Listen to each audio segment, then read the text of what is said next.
Hello, Ray Phoenix here, presenting to you an extra special Let's Play of No Ryouri for the PS1. I always knew this game as I'm the Chef as a kid, because that's what it was called on the demo disc that introduced me to this game.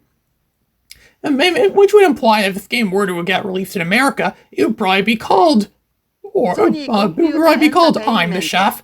But because its actual title, which is No Ryouri, translated in English would be My Cooking. I think I'm the Chef's much better title than My Cooking. And this game requires the use of a DualShock analog controller, just like the original Ape Escape. And this game and Ape Escape are the two games I know of on the original PlayStation that require DualShock analog controller. We're going to be playing as this guy. He looks like a kid, but I'm pretty sure he's not a kid if you watch his backstory. I'm pretty sure he's some adult. He's some master chef. We're going to be starting a new game. We're going to be playing on difficulty Normaru, which means normal in Japanese. Normaru, the normal game of the main game. And the game has a story where it's this guy, he looks like a kid. A lot of the characters in this game look like kids, so I guess it's kind of redundant. He's been in cooking contests in the past. He's a very prolific chef, I'd imagine. He's been in so many cooking contests. In 1996, he was in a contest where he won first place. He competed again in 1997, also winning first place, most likely. And then he competes again in 1998, where he wins gold. Yeah, 1998, the year of the gold medal. And now it's 1999, and he's probably going to get drafted to compete in another one of these contests, one of these chaotic chef cooking contests. You know, the culinary industry, the cooking industry, it's a very chaotic industry. And this game definitely reflects on the chaotic nature of that. The whole idea is quite a challenging experience, and it's quite remarkable too. It also gives you a great sense of accomplishment once you actually win the challenge. He's probably going over what he's going to do for each time he gets into the Geru, or you say that. Ghetto, that's what he's saying at the end. Katakana. I can kind of read some of this stuff. I kind of get a little bit of what he's saying. He mentions Ichiban at one point, which is Japanese for number one. He wants to be number one, like Robbie Rotten. He's always the best. Just sitting on the beach. He has his own cottage, probably, or his own beach house or something like that, where he's just lying in the sun, getting a good tan. And he gets a letter telling him that the cooking contest is back on, and that he must go and compete in the cooking contest once again. He's gonna embark on his trip to go. He's gonna take the bus all the way back to the city. This game is set in a city called the Ku Kingdom. It's a pun, get it? Ku Kingdom, Ku Kingdom, Ku Kingdom. It's supposed to sound like cooking and dumb, but it's like Cook Kingdom, like the kingdom of cooking, pretty much. Yeah, it's a bit of a clever pun. I'm not sure how many Japanese people got that, though, because not very many people in Japan speak English. This game only came out in Japan. Beru, see that sign outside said Beru, which is beer in Japanese, because they sell beer at this place. That's right, we're working at a ramen restaurant. Quite possibly the most nostalgic level in the entire game, because this is the only level that was in the demo I used to play as a kid on the summer 2000 issue of the PlayStation Underground Jam Packs. It's one of my greatest, what might very well be my greatest gaming memory ever, is probably playing this game. It's probably playing this game at one time, just a few days after Christmas Day in 2011. I had my PlayStation over at my grandma's house, and I was playing this game. Well, this was on the demos. I played a bunch of demos. This is one of the demos that I played on it. And the first thing I did was what's happening right now, where the kid goes there and you ask for a beer, and you get him a beer. It calls it root beer in the English American instructions. It says you serve them root beer. I think they just did that because they didn't want to promote alcoholism to kids. Well, anyways, it was a few days after Christmas Day in 2011. I was at my grandma's house playing with my PlayStation and that demo to CD, and I was playing a bunch of the demos, and my grandma's relatives came over and they watched me play. And they always like to comment on stuff I play whenever they see me play something. They always like to joke about it. And oh boy, they really hollered at this game. They really thought, what the F is this? You know, like, what the frick is this? Imagine just seeing the kinds of normal stuff those Eastern European immigrants would see on a normal daily basis. And then suddenly, they see this. They have no idea what Japan is. I'm not even sure if they really know anything about Japan at all. And then they see this come up on the screen. Yeah, it's a pretty freaky experience. Kept making fun of the game, like how ridiculous it is that you work in a restaurant. But the funniest part, too, is when they kept calling the game a Chinese game, and my mom kept correcting them, saying, no, it's not Chinese, it's Japanese. It's a language that's derived from Chinese, but it's quite different. And it uses a bunch of different alphabets and different phonetics for certain things, and it comes from the island of Japan.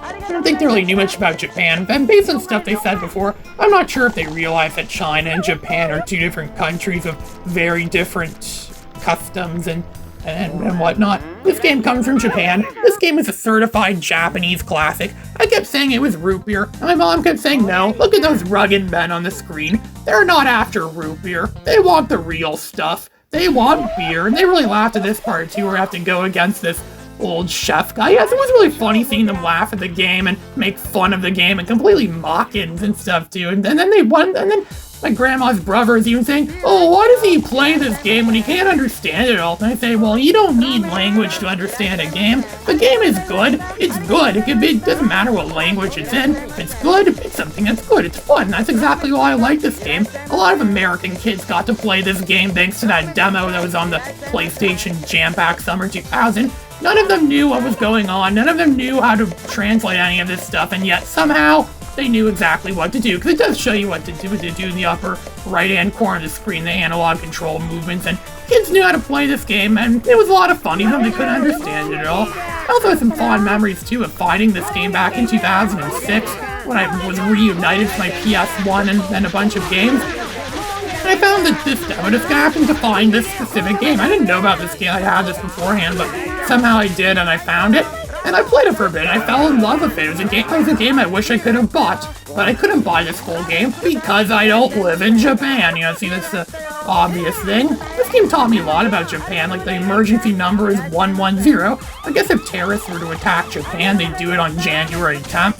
At least that's what that title kind of suggests. and I remember I showed this to my cousin. My cousin thought this was a pretty impressive game too. We were just sitting in front of the TV, the same level over and over again. But yet we somehow still managed to squeeze hours of fun out of just one level in the game. One measly level can mean so much. And this game doesn't really have, the full game doesn't really have an awful lot of levels, but it's like an NES game. Its difficulty makes up for that, because oh boy, this game is definitely brutal. Even on easy mode, this game is very brutal.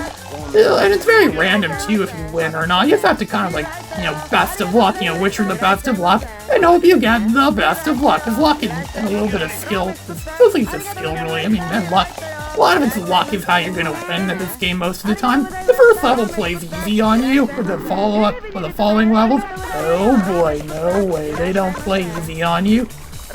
Just cooking all this ramen. That's funny too when my grandma tries to make sense out of the words. And she hears the blue-haired lady saying, ramen soup, and I'm like, oh, you think promise sister? That's what it sounds like. My mom's like, no, she's saying something in Japanese. You don't speak Japanese and all. She's like, no, but that's seriously what it says. No, she's saying ramen soupa. At least if I knew at the time I would have said that. She's saying ramen soupa. They're making ramen in this level. The Chinese dish that happens to be very popular in Japan. Noodle soup. I know, I love ramen. I eat ramen all the time. It's probably one of my favorite foods ever.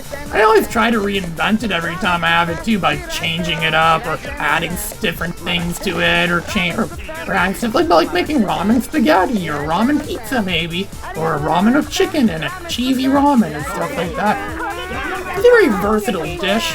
This game doesn't fully reflect on that, but again, it's only the game, it's only so much can be done. I know this game must love ramen, so you look at the disc of this game. This game actually has a picture of a bowl of ramen on the disc. I only knew that when I started researching stuff about this game.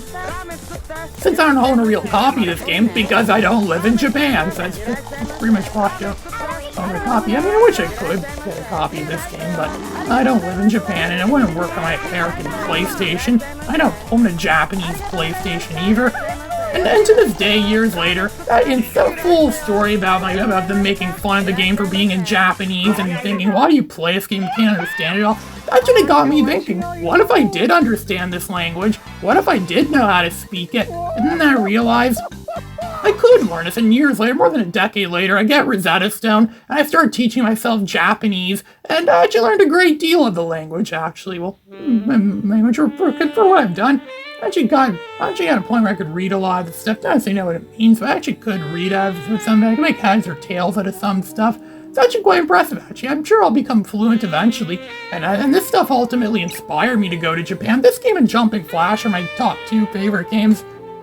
Okay, adding Ape Escape in there too. Those are my favorite games that came from Japan, and those games ultimately inspired me to want to go to Japan. Those games are the reason why I like Japan so much, or are partially responsible for that. So yeah, like a whole thing that happened when I was a kid is ultimately why I committed myself to learning Japanese and learning a whole language, just because of my grandma's relatives simply making fun of the game. Words can't really describe how awesome of an experience it truly was. It's like nowadays, you do a live stream on Discord and kids, joke about stuff, and unfortunately, live streams on Discord is the closest I could ever get to that these days. Discord didn't even exist yet back in 2011 when that happened. And nowadays, it's something I'm never going to experience again. Just live streams on Discord is probably the closest I'm ever going to get to ever reliving that ever again. It's quite a shame, really, when you realize that how far away your past truly is, and when you realize you'll never get to have those experiences again, and those experiences are permanently stuck in the past forever. You're never going to experience them again. Which is kind of a sad experience, actually, or a sad thing to think, realizing how much better. I wonder why so many people think things were so much better in the past, and people like to hang on to old technology from way back in the day and still like to use it to this very day. Yeah, I guess it makes perfect sense, and I'm going to be playing this game all the time. Actually, I can read what it says in the background there. It says Yogi in the background. I think this means you're doing well or something like that, or it's normal Yoi, or something, if I say it like that.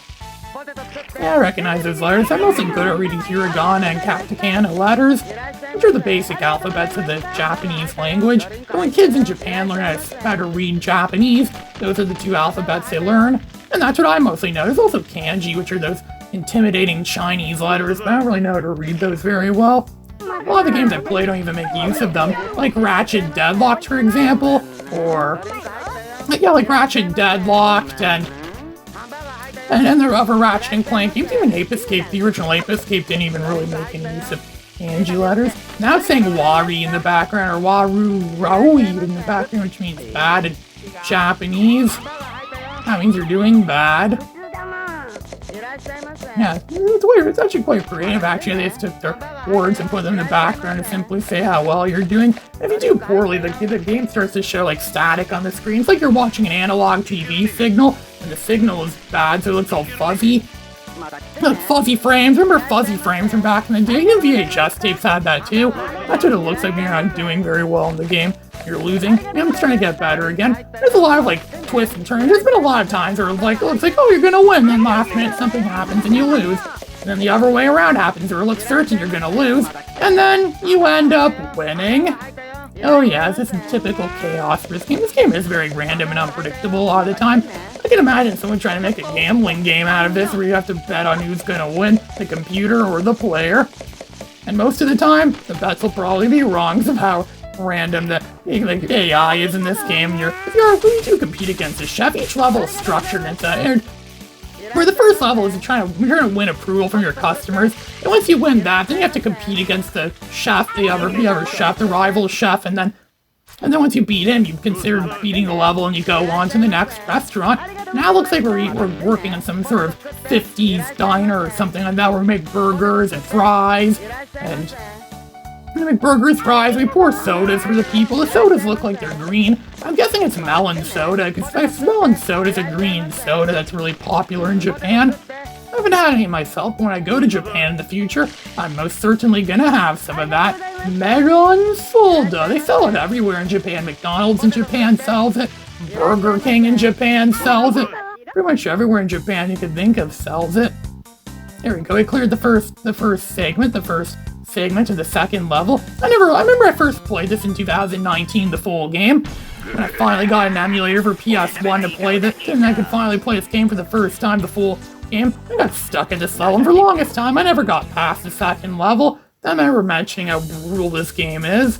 Yeah, brutal. That's an understatement. This game can be complete total pain sometimes. I wonder what kind of insanity the people who made this game went through, and they call this normal.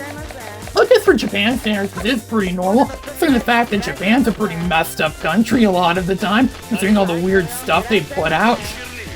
Yeah, I wonder, yeah, maybe this is considered normal for their standards. Some people think Japan really is some kind of insane asylum disguised as a country for some sort of social experiment gone horribly wrong. We're making burgers where we have some vegetables and we like kind of like mash it all up.